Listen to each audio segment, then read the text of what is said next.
البدع والأهواء، أهل البدع العقائدية وأهل البدع السياسية. نقول بيننا وبينكم السلف، بيننا وبينكم الكتب، كان فيقول البدع بيننا وبينكم. بسم الله الرحمن الرحيم. الحمد لله الذي أرسل رسوله بالهدى ودين الحق ليظهره على الدين كله وكفى بالله شهيدا. أشهد أن لا إله إلا الله وحده لا شريك له إقرارا به وتوحيدا، وأشهد أن محمدا عبده ورسوله صلى الله عليه وعلى آله وسلم تسليما مزيدا لا نبي بعده. Ikhwani fid din, a'azzani wa a'azzakumullahu jami'an wa barakallahu fikum. Sebelum kita melanjutkan bacaan terhadap kitab 300 hadis sahih muttafaqun alaih yang dipilihkan dari kitab Riyadhus Shalihin, dikumpulkan oleh Asy-Syaikh Abdullah Al-Riyani astabahullah. 4 hadis yang kita ambil pada pertemuan yang telah lalu, yang semuanya pendek semuanya, disetorkan terlebih dahulu. Yang hafal 4-4-nya serentak seperti biasanya, yang hafal cuma 1 atau 2 berikutnya nanti. Itu hadis yang berisikan tentang haramnya an-niyahah, haramnya an-niyahah, haramnya meratapi si mayit. Kenapa diharamkan barakallahu fiik? Karena si mayit dalam kuburannya selama dari keluarganya atau ada orang-orang yang hidup yang meratapinya, si mayit tersebut senantiasa diazab selama masih ada orang yang meratapi tadi. Termasuk bentuk ratapan-ratapan jahiliyah adalah ketika saudaranya atau keluarganya atau kerabatnya meninggal dunia, dia nangis sedih dengan berlebihan hingga mukul-mukul wajahnya, nyobek-nyobek sakunya, teriak-teriak atau yang semisalnya. Disetorkan serentak yang hafal 4-4-nya ya. Tafadhalu.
Pak Nomi Atia.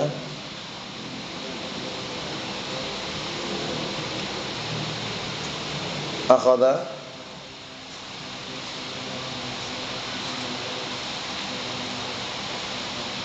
Na'am, ahsantum barakallahu fiik, a'anakumullah. Ada yang dihafal? Tafadhal.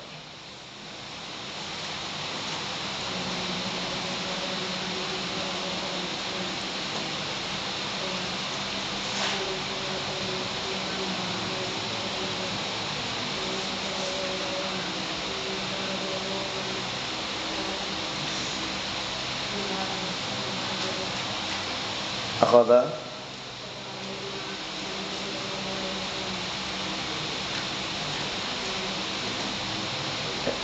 Inda.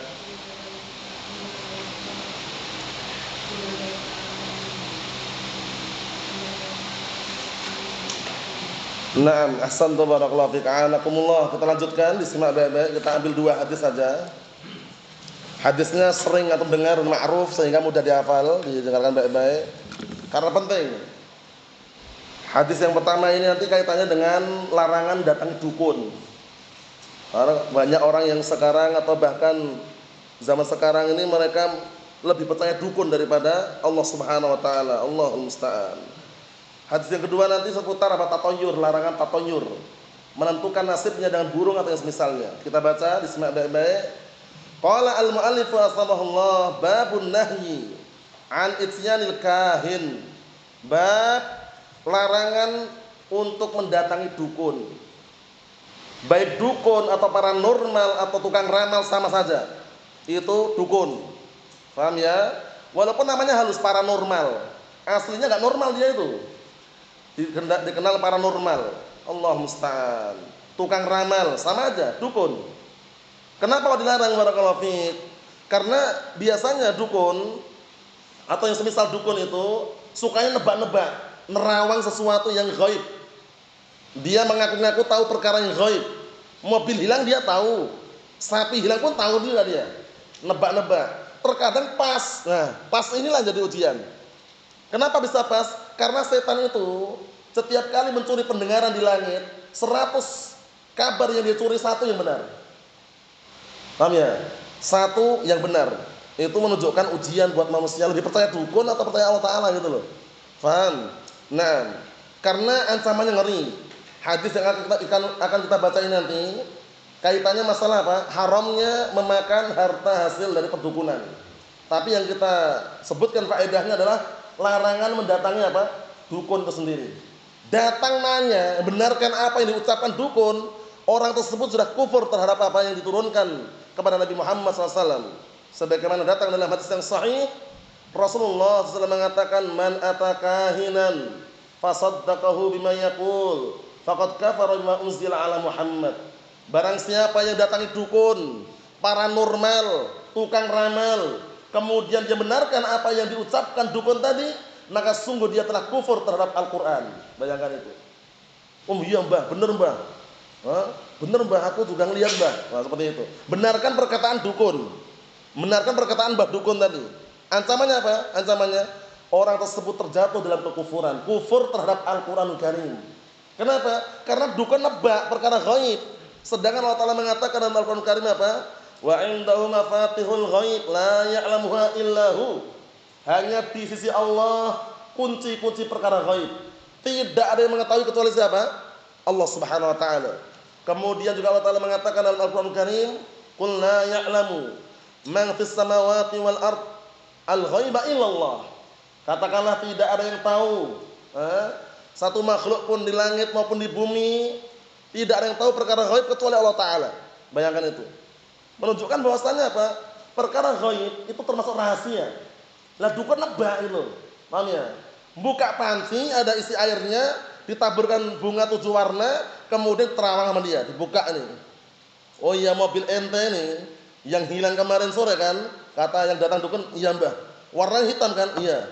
Di belakang itu ada stiker RII.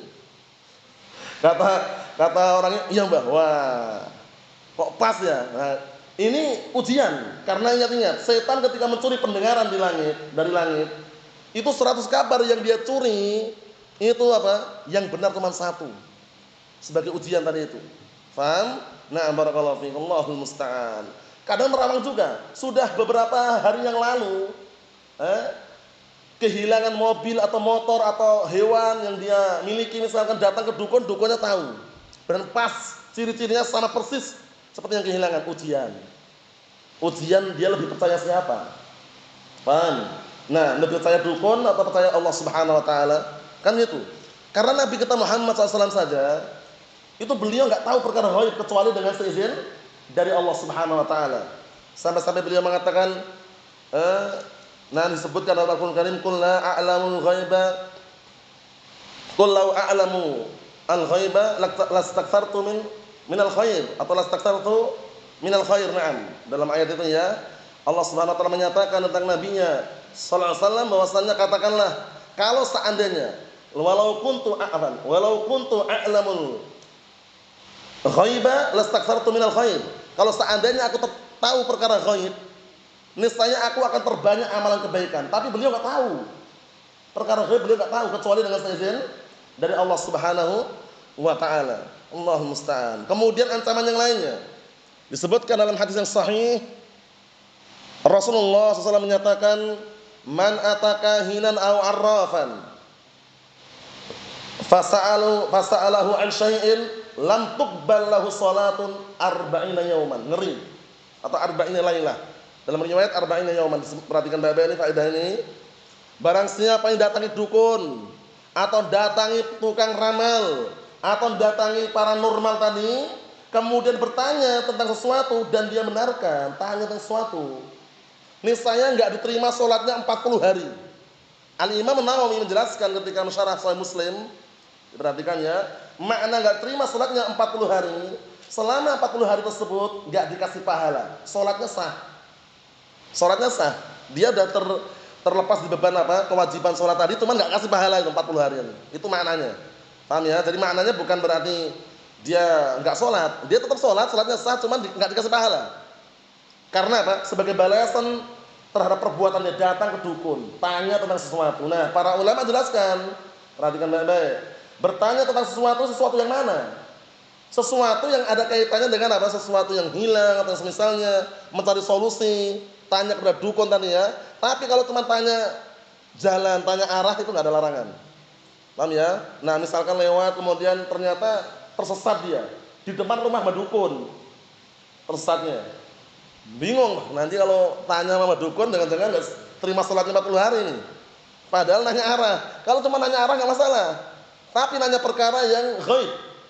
Mbah, sapiku hilang, Mbah. Mbahnya bilang, "Kapan hari hilangnya?" "Sepekan yang lalu." Wah, mulailah Mbah dukun nerawang tadi itu. "Wah, anak tahu itu. Ente kehilangan sapi sepekan yang lalu kan?" "Ya." "Sapinya metal kan?" "Iya," katanya. Kata yang hilang tadi. "Nah, warnanya ini kan?" "Iya." "Sekarang sapi ente ini di pasar sapi sana." Wah, dicek ternyata ada di sana. Ributlah di situ. Karena udah dicuri orang tadi. Dan pas tebakannya, nah itu ujian dari Allah Ta'ala. Memang kadang pas kadang ya, sebagian tebakan pas, tapi itu ujian. Ujian dari Allah Subhanahu Wa Ta'ala untuk menguji hamba tersebut, lebih percaya siapa, dukun atau percaya Allah Subhanahu Wa Ta'ala. Dinukilkan dalam kitab Al-Mughni, barakallahu fiik, kalam yang panjang lebar, intinya apa? Intinya barakallahu fiik, larangan untuk mendatangi dukun, baik bertanya tentang sesuatu yang kaitannya dengan kehidupan dirinya, maksudnya yang sifatnya perkara ghaib ya. Atau sesuatu yang kehilangan, itu ternyata apa? Barakallahu fiik, ancamannya berat. Ancamannya berat, diperhatikan, ancamannya berat. Pertama, tidak terima salatnya 40 hari. Itu 40 hari enggak terima salatnya. Maksudnya tidak dikasih pahala selama 40 hari tersebut, pahala salatnya enggak dikasih. Cuma salatnya sah. Itu pahami ya, jangan sampai keliru ya. Yang dimaksud tidak terima salatnya 40 hari itu maksudnya apa? Tidak dikasih pahala selama 40 hari. Hanya bermodalkan apa tadi? Gara-gara nanya saja. Nanya perkara yang sifatnya apa? Perkara ghaib atau untuk perkara yang dia cari berupa kekayaan atau semisalnya. Mafhum? Ancamannya ngeri. Kalau riwayat yang satunya tadi apa? Sungguh dia telah kufur terhadap apa yang diturunkan kepada Nabi Muhammad, terhadap Al-Qur'an maksudnya. Allahumma musta'an. Kemudian apakah dukun ini bagaimana hukumnya? Apakah sama dengan tukang sihir? Diperhatikan. Disebutkan oleh para ulama hukumannya, sebagian mereka menyamakan haddus sahir al-qatl wa haddul kahin al-qatl. Hukumannya untuk tukang sihir dan dukun dibunuh aslinya. Yustatab fa in taba illa qutil. Diminta tobat dulu. Kalau mau tobat alhamdulillah, kalau enggak bunuh. Karena apa? Menyesatkan dan seringnya praktek perdukunan atau praktek sihir atau yang semisalnya itu melakukan perbuatan-perbuatan yang menjatuhkan dalam kekufuran seringnya. Tukang sihir, kan jangan pernah percaya sihir putih, sihir hitam, enggak ada. Semuanya hitam semuanya. Karena orang tidak akan bisa mensihir kecuali terjatuh dalam kekufuran. Al-Qur'an diinjak-injak, menulis apa? Ayat-ayat Al-Qur'an di kamar mandi dengan darah haid, bayangkan itu. Wal'iyadzubillah. Sebagian mereka syaratnya ngeri sekali. Allahul musta'an. Kita baca aja bagaimana hadis yang disebutkan oleh beliau di sini, karena hadisnya yang diambil poin upah perdukunan. Tapi anak sebutan faedah tadi, datangi dukun aja dilarang juga. Untuk bertanya tentang sesuatu yang ghaib atau yang semisalnya. Mafhum? Ancamannya dua tadi. Kufur terhadap Al-Qur'an, tidak terima apa yang kedua? Tidak terima salatnya selama 40 hari. Maksudnya enggak dikasih pahala. Dipahami makna itu ya? Adapun pembebanan syariat salatnya sah salatnya. Cuman enggak dikasih pahala. Itu maknanya dijelaskan oleh siapa tadi? Al-Imam An-Nawawi rahimatullah alaihi. Jangan sampai gagal paham. An Abi Mas'udin radhiyallahu anhu Al-Ansari radhiyallahu anhu anna Rasulullah sallallahu alaihi wasallam, siapkan jawabannya nanti. Anna Rasulullah sallallahu alaihi wasallam naha an samanil kalb wa mahril baghi wa hulwanil kahin, muttafaqun alaihi. Ana artikan, simak baik-baik dari hadis Nabi Mas'ud Al-Ansari radhiyallahu anhu. Siapa namanya Abu Mas'ud Al-Ansari radhiyallahu anhu? Sahabiyun jalil. Ada 3 yang sering kita sebutkan. Abu Mas'ud Al-Ansari, Abu Ayyub Al-Ansari, kemudian satu lagi siapa? Abu Qatadah Al-Ansari. Abu Mas'ud Al-Ansari siapa namanya? Uqbah bin Amr. Uqbah bin Amr radhiyallahu anhu. Abu Mas'ud Al-Ansari siapa namanya? Abu Mas'ud Al-Ansari. Uqbah bin Amr. Abu Ayyub Al-Ansari, Khalid bin Zaid. Abu Qatadah Al-Ansari, Abu Qatadah Al-Ansari.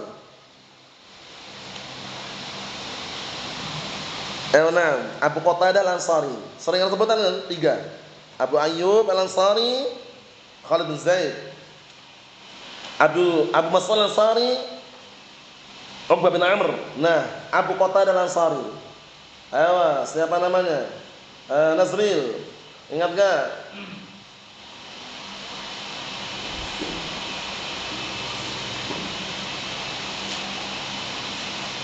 Ayo.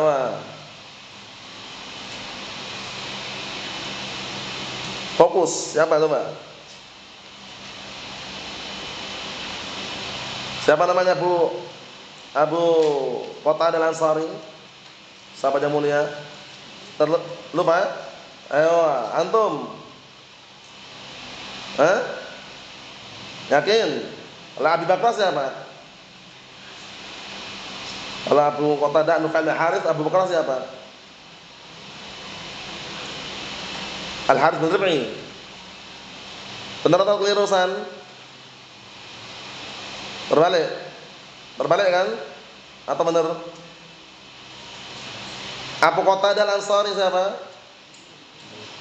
Al-Harits bin Rib'i. Jangan terbalik. Abi Bakar Nufail bin Harits. Paham ya? Nah, diperhatikan. Jadi yang terbalik ya, ada 3 tadi dihafalkan. Abu Mas'ud Al-Ansari, Abu Ayyub Al-Ansari, Abu Qatadah Al-Ansari. Ini sudah yang kesekian kali Anda sebutkan ya, jangan sampai gagal paham. Ada 3 sahabat yang sering Anda nukilkan dan sering kita jumpai di situ. Kalau Abu Mas'ud Al-Ansari, Uqbah bin Amr. Kalau Abu Ayyub Al-Ansari, Khalid bin Zaid. Kalau Abu Qatadah Al-Ansari, Al-Harits bin Rib'i. Ya kan? Tapi kalau Nufail bin Harits itu Abu Bakar. Ya kan? Nah, barakallahu fi, seperti itu. Ya enggak? Jangan terbalik. Kita lihat sini artinya barakallahu fi, bahwasanya Rasulullah SAW melarang dari jual beli anjing. Diartikan atau artinya jual beli anjing dilarang ternyata secara syariat. Dan riwayat Muslim ada yang bertanya kepada salah satu sahabat tentang jual beli anjing dan kucing. Paham ya? Rasulullah ternyata menghardik dan melarang hal tersebut. Jual beli anjing dan kucing. Makanya kalau seandainya nyari anjing untuk dididik, dirawat, diajari, cari yang gratisan. Enggak usah beli. Paham ya? Nah, jual beli kucing juga apa ternyata ada larangannya. Dalam Sahih Muslim itu. Nam sinur atau sinnaur. Paham ya? Kucing. Paham? Nah, ternyata kenapa barakallahu fiik?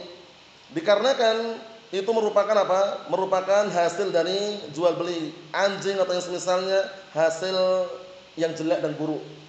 Paham ya? Jadi enggak boleh jual beli anjing. Terus bagaimana dengan anjing yang muallam? Disebutkan oleh Imam Ibnu Qudamah rahimahullah taala dalam kitab Al-Mughni, kata beliau, wa bai'ul kalbi batilun wa in kana mu'allaman. Wa bai'ul kalbi batilun wa in kana mu'allaman. Perhatikan itu. Jual beli anjing batil walaupun anjing yang dididik, dirawat, disekolahkan. Paham ya? Nah, kan ada anjing yang dididik itu kan, diajari kemudian bisa mencari apa? Musuh atau mencari perampok, mencari apa? Bandar narkoba misalkan, ya kan? Bandar sabu-sabu misalkan. Nah, seperti itu pun barakallahu fiik, itu tetap batil jual belinya. Terus bagaimana? Gratis, nyari yang gratis. Kalau kucing bagaimana? Kalau belum terlanjur nggak usah jual beli kucing. Paham ya? Kucing kok beli gratisnya banyak, iya nggak? Suatu harganya 5 juta, kucing Anggora, wow, suar itu ya. Nah barakallahu fi, gratis banyak kucing, nggak dijual belikan ya kan? Nyari yang gratis kalau bisa. Nah, seperti itu nah. Karena memang ada khilaf di antara para ulama, mereka apa? Mereka menyebutkan atau riwayat dalam Sahih Muslim itu di antaranya apa? Nah, anjing dan kucing. Paham ya? Sehingga apa? Sehingga lebih baiknya mencari yang gratis. Kalau anjing jelas sekali. Nah, dan kalau kucing diperselisihkan. Tapi diilhakkan, diikutkan juga anjing karena apa? Karena riwayatnya penyebutan di dalam Sahih Muslim itu yang ditanyakan adalah apa? Anjing dan kucing. Rasulullah menzajr, menghardik dan melarangnya. Nah, seperti itu. Nanti bisa cek sendiri dalam Sahih Muslim riwayat tersebut. Nah. Kemudian yang kedua wa mahril baghi. Bayar atau upah pelacuran. Haram upah pelacuran. Hasil dari pelacuran, perzinaan, kemudian dikasih mahar, kasih upah, haram uang tersebut. Mafhum? Nah, baghi itu pelacuran. Paham ya? Mahar itu masih upah di situ. Upah pelacuran juga haram. Wa hulwanul kahin, ini syahidnya. Disimak. Wa hulwanul kahin, dan juga apa? Melarang dari barakallahu fi mengambil upah perdukunan. Hulwanu upah artinya. Upah perdukunan, kahin itu dukun. Bisa dipahami? Haram hukumnya. 3 perkara ini, pertama larangan jual beli anjing. Kedua, larangan mengambil upah dari apa? Pelacuran. Ketiga, larangan upah perdukunan. Mafhum? Haram. Kenapa? Karena bukan termasuk al-kasbu at-thayyib, bukan termasuk penghasilan yang bagus dan baik. Carilah kerjaan yang halal, ya kan? Jual beli sayuran, ya, jual beli pakaian, ya kan? Hukum yang global yang halal-halal semuanya termasuk apa? Al-kasbu at-thayyib. Hasil yang bagus. Adapun jual beli anjing jangan. Terus bagaimana kalau kita ingin mendidik anjing? Boleh, tapi cari yang gratis. Namanya cari yang gratis, enggak usah jual beli. Nah, ikhwani fid din, a'azzani wa a'azzakumullah jami'an, barakallahu fikum. Yang kedua, babun nahyi 'anit tatayyur, disimak. Bab larangan dari tatayyur. Tatayyur itu menentukan nasibnya dengan burung. Karena zaman waktu itu, disimak baik-baik, zaman jahiliyah atau yang semisalnya, mereka seringnya kalau lihat burung itu langsung menentukan. Wah, ada burung banyak, menunjukkan ada orang mati. Wah, ada burung gagak, wah ada burung alap-alap misalnya, wah ada orang mati. Padahal nggak ada apa-apa gitu loh. Cuman kalau dikait-kaitkan kadang-kadang pas gitu loh. Paham ya? Nah, menentukan nasib dengan burung atau yang semisalnya haram. Diperhatikan baik-baik. Dengan burung atau yang semisalnya. Berarti menunjukkan kalau dengan kucing boleh nggak? Dengan kucing. Kucingnya ngeyang-ngeyong aja, nggak usah berangkat kerja, sial misalkan. Tetap nggak boleh ya? Tetap nggak boleh. Dikiaskan. Kenapa dinamakan tatayyur? Karena masyhurnya, ma'rufnya waktu itu kebanyakan orang jahiliyah atau yang semisalnya itu dengan burung biasanya. Berarti kucing pun masuk walaupun bukan burung. Kalau dipakai untuk apa? Menentukan nasibnya. Jadi pahami, diperhatikan baik-baik. Misalkan dia lihat, wah ini kok burungnya ini kok terbangnya arah kanan ini. Dia punya burung merpati dia di rumahnya. Nah, pagi-pagi diterbangkan dulu. Berangkat kerja atau tidak ya? Kalau ke kanan berangkat, kalau terbangnya ke kiri sial, nggak berangkat. Nah, itu masuk juga. Paham ya? Nah, kemudian dia barakallahu fiik misalkan dengan hewan yang lain lah, taruhlah. Sapi. Nah, punya lembu dia punya sapi. Pagi sapinya bengah-bengok aja. Teriak-teriak sapinya. Wah, ini sial nih. Enggak usah berangkat kerja. Padahal hari Sabtu. Hari Sabtu biasanya kerja bangunan ngapain? Gajian kan? Dia enggak berangkat, kata alamat sial katanya. Ini termasuk tatayyur, haram hukumnya. Tatayyur itu ancamannya apa? Ancamannya tidak masuk dalam 70.000 orang yang apa? Masuk surga tanpa hisab, tanpa azab. Di antaranya apa? Orang yang bertatayyur. Ngeri atau tidak? Ngeri. Kita semuanya berharap kan? Berharap semoga bisa masuk surga tanpa hisab, tanpa azab. Kan gitu. Tapi syaratnya lihat, jangan bertatayyur. Jangan bertatayyur. Orang-orang awam kadang seperti itu. Tatayyur, wah ini kok burungnya ini kok istilahnya apa? Berbunyi terus ini. Wah, alamatul khair, tanda kebaikan, berangkat kerja dia. Kok diam 1000 bahasa burungnya ini? Biasanya bunyi biasanya pagi itu. Kok ini kok diam seribu bahasa? Wah, sial, enggak berangkat, masuk juga. Hati-hati. Nah, barakallahu fiik, walaupun dengan hewan-hewan yang lain juga masuk. Syahidnya barakallahu fiik, Rasulullah SAW mengatakan dalam hadis yang sahih, ketika ditampakkan di hadapan Rasulullah SAW, diperhatikan baik-baik, waktu itu ditampakkan di hadapan Rasulullah SAW beberapa nabi dan juga kaumnya. Ada yang seorang nabi, kaumnya banyak sekali. Rasulullah mengira itu adalah kaumnya, ternyata Musa wa qaumuh, Nabi Musa dan kaumnya. Ada juga nabi yang tidak punya pasukan, tidak punya peserta, tidak punya pengikut, kecuali 2 atau 3, atau 1 atau 2 bahkan. Ada juga nabi laisa ma'ahad, nabi yang tidak ada pasukan, tidak ada pengikut sama sekali. Nabi padahal. Akhirnya ditampakkan di hadapan Rasulullah SAW, segerombolan, sekumpulan manusia yang banyak sekali, kemudian dikatakan kepada beliau, hadhihi ummatuka, ini umatmu. Wa ma'ahum sab'una alfan, bersama mereka ini ada 70.000. Kulluhum yadkhulul jannata bighairi hisabin wal adzab. Mereka semuanya masuk surga tanpa hisab, tanpa adzab. Akhirnya para sahabat debat, ngobrol-ngobrol gitu, berbincang-bincang, ya kan? Siapa ya kira-kira, siapa ya? Jangan-jangan yang dilahirkan dalam keadaan Islam. Jangan-jangan para sahabat. Ternyata setelah Rasulullah keluar menemui mereka, Rasulullah mengatakan, humul ladina la yastarqun wala yaktawun wala yatatayyarun wa ala rabbihim yatawakkalun. 4 sifat ini dihafalkan. 4 sifat orang yang masuk surga tanpa hisab, tanpa azab. Siapa yang pertama tadi? Humul ladina la yastarqun. Mereka adalah orang yang tidak meminta diruqyah. Ingat-ingat, meminta diruqyah untuk dirinya, bukan untuk orang lain. Dan bukan dia diruqyah. Kalau dia diruqyah tanpa diminta enggak masalah. Yang hilang keutamaan itu meminta diruqyah. Bukan haram, cuman hilang keutamaan. Haramnya enggak haram. Boleh ruqyah boleh, cuman hilang apa? Keutamaan kalau dia yang minta. Ya akhi, tolong anak diruqyah ya akhi. Anak demam ya akhi. Nah, upayakan semaksimal mungkin temannya sadar diri, dia yang meruqyah tanpa diminta. Tapi kalau temannya minta atau saudaranya minta, dinasihati. Karena apa? Meminta diruqyah termasuk apa? Penghalang tadi itu. Mafhum? Bukan haram loh ya. Selama ruqyah tersebut syar'iyah, tidak ada kesyirikan dalamnya, boleh. Sebagaimana perkataan Nabi kita Muhammad sallallahu alaihi wa ala alihi wasallam, apa kata beliau? La ba'sa birruqa ma lam takun syirkan. Boleh dengan ruqyah yang ada selama tidak ada kesyirikan. Mafhum? Jadi ruqyah boleh atau tidak, Imran? Boleh selama tidak ada unsur kesyirikan. Tapi meminta diruqyah untuk dirinya dihindari karena kehilangan keutamaan tadi. Mafhum? Jadi dia enggak perlu minta diruqyah, orang lain minta diruqyah dia enggak masalah. Itu yang pertama. Yang kedua, wala yaktawun. Yang kedua ini.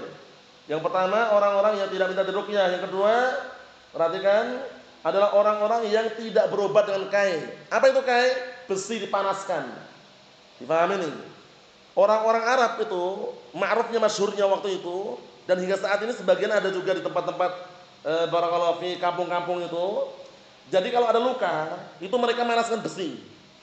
Dipanaskan hingga besinya itu benar-benar bisa dikatakan berbara itu ya, nyala itu. Nah, menjadi kayak bara api itu. Setelah itu nanti tunggu sebentar, langsung dia apa? Nah, barakallahu fi, ditempelkan luka tadi itu.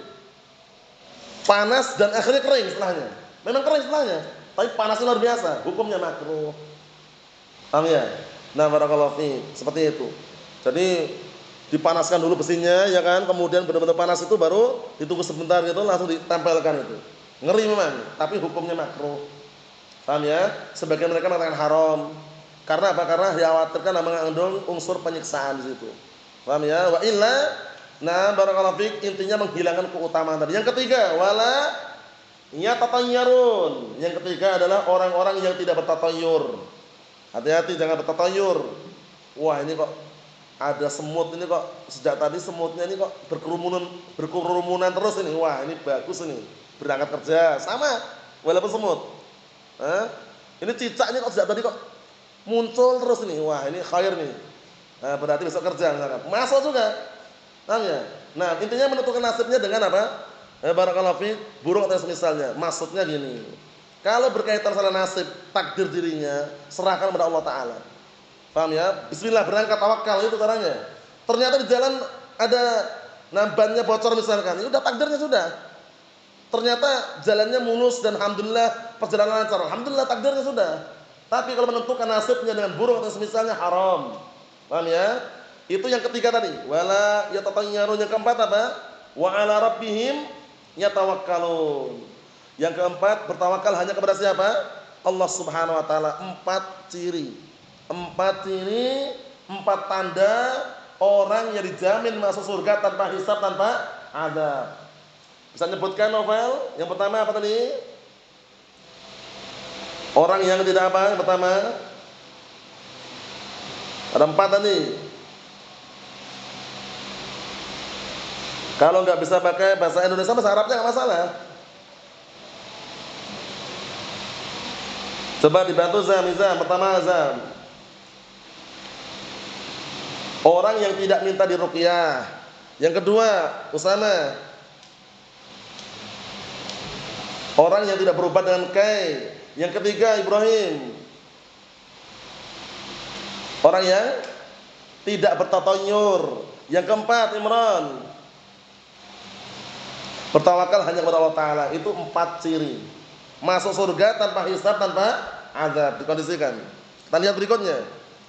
An Anas ibn Malik radhiyallahu anhu 'anil Nabi sallallahu alaihi wa ala alihi wasallam qala la adwa wa la tiyarata wa yu'jibuni al-fa'l. Qalu wa mal fa'al? Qala kalimatun thayyibah muttafaqun alaihi. Ana artikan disimak baik-baik. Dari hadisnya Anas bin Malik radhiyallahu anhu, kunyahnya Abu Hamzah, digelari khadimun Nabi, pembantu Rasulullah SAW. Pertanyaannya, siapa ibunya Anas bin Malik ini? Sudah kita lewati berkali-kali. Ibunya Anas bin Malik ini punya kisah cinta dengan seorang sahabat namanya Abu Talhah. Waktu itu Abu Talhah hendak melamar ibunya Anas bin Malik. Karena apa? Posisinya waktu itu ibunya janda. Kemudian ingin meletakkan mahar berupa emas dan perak. Ibunya Anas bin Malik menolak, mengatakan kalau seandainya orang seperti kamu ini wahai Abu Talhah, sangat tidak pantas ditolak kalau melamar gitu. Tapi kalau emas perak tidak. Mintanya apa? Mintanya agar maharnya masuk Islam. Masya Allah. Akhirnya apa? Ternyata mahar yang paling bagus, paling utama dalam Islam itu sendiri. Islamnya Abu Talhah. Nah siapa?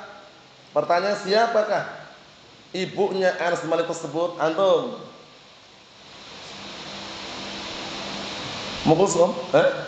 Ummu Sulaim.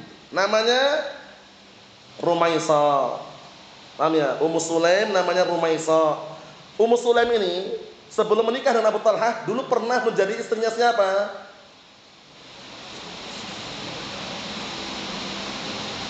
Bapaknya Anas Malik siapa? Malik bin Nador. Jangan Malik bin Nador ngomongnya kayak gitu. Kalau Malik bin Nador nanti lain. Ngomongnya dengan Nador gitu. Malik bin Nador. Nah, Malik bin Nador ya. Nah, kemudian waktu itu Malik bin Nador pergi ke mana? Ihsan meninggalnya di mana? Syam. Akhirnya datanglah Abu Talhah melamar Ummu Sulaim tadi itu. Maharnya apa tadi Abdullah? Islam itu sendiri, Masya Allah, luar biasa. Itu kisah cintanya Abu Talhah dengan Ummu Sulaim. Masih panjang kisah cintanya itu. Karena waktu itu sempat apa? Ummu Sulaim hamil. Kemudian melahirkan seorang anak, meninggal. Padahal perhatikan. Padahal waktu itu posisinya, nah barakallahu fiik, Abu Talhah sedang pulang dari perjalanan safar atau bepergian. Ketika pulang enggak dikabarkan, Ummu Sulaim diam, enggak ngabari kalau anaknya meninggal. Akhirnya Abu Talhah pergi ke mana? Pergi ketemu Rasulullah SAW, mengkabarkan bahwasanya Ummu Sulaim kada wa kada, intinya enggak ngabari. Sempat marah Abu Talhah. Akhirnya saya doakan, semoga Allah Taala memberkahi. Nah, yang telah kalian lakukan tadi malam, masih berhubungan. Akhirnya ternyata apa? Diberkahi benar. Lahirnya anak namanya Abdullah. Paham ya? Lahirnya anak namanya Abdullah. Nah, ternyata diberkahi apa termasuk keberkahannya? Abdullah ini punya keturunan berapa anak?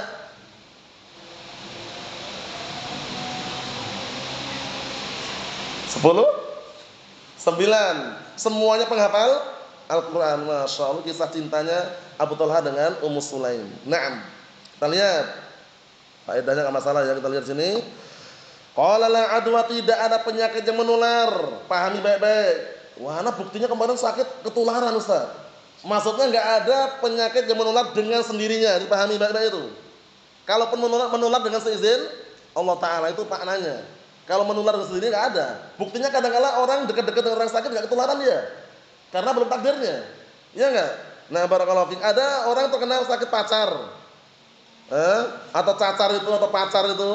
Paham ya? Nah, barakallahu fiik. Kemudian apa? Dekat-dekat ketularan karena diizinkan memang. Takdirnya memang. Paham? Ada orang sakit masuk angin, demam, pilek, batuk, dekat-dekat dia. Enggak sakit, belum takdirnya memang. Berarti maknanya apa? Berarti maknanya la adwa, tidak ada penyakit yang menular dengan sendirinya. Kalaupun menular dengan seizin dari Allah Subhanahu wa taala. Wala tiarata, tidak ada yang namanya tiarah. Apa tiarah itu? Merasa sial. Wah, sial ini. Burung ini terbangnya kanan terus. Sial ini. Wah, burung ini terbangnya kiri terus. Sial ini misalkan. Enggak boleh. Paham ya? Nah, wa yu'jibuni al-fa'al, kata Rasulullah. Dan aku senang dengan al-fa'al. Al-fa'al itu optimis. Optimis itu dia punya harapan positif dengan suatu pekerjaan atau suatu misi yang dia jalani, tapi dia sangat apa? Pikirannya positif. Semoga berhasil. Sangat percaya, insya Allah bi'inilah berhasil ini. Aku jalaninnya optimis. Lawannya pesimis. Lawannya apa? Pesimis. Kalau pesimis itu dia nyerah dia. Enggak mungkin nih. Wah, enggak bisa ini. Jadi enggak ada orang yang punya harapan ya pesimis. Optimis itu dia punya harapan yang positif di dalam menjalankan misi atau yang telah dia jalani. Dan dia berusaha apa? Berusaha semaksimal mungkin untuk mendapatkannya. Itu namanya optimis, percaya. Semoga berhasil. Insya Allah berhasil ini, insya Allah. Jalan dia. Nah, al-fa'al ini dikenal dengan apa? Optimis, harapan yang baik. Paham ya? Nah, dinamakan anaknya misalkan barakallahu fiik khair, misalkan ya semoga harapannya anaknya menjadi baik. Itu boleh. Paham ya? Nah, seperti itu. Qalu, akhirnya mereka bertanya, "Wa mal fa'al?" Apa itu fa'al? Qala kalimatun thayyibah. Fa'al itu adalah barakallahu fiik kalimatun thayyibah, yaitu perkataan yang baik. Paham ya? Kalimat yang baik, semoga anaknya menjadi anak yang saleh, semoga putrinya menjadi anak yang salehah. Itu perkataan yang baik, itu namanya fa'al namanya. Paham ya? Namanya al-fa'al. Itu boleh kalau fa'al. Mafhum? Ini yang kita ambil, barakallahu fiik. Semoga bermanfaat buat kita semuanya. Nasallallahu as-salamata wal afiyah, walhamdulillah.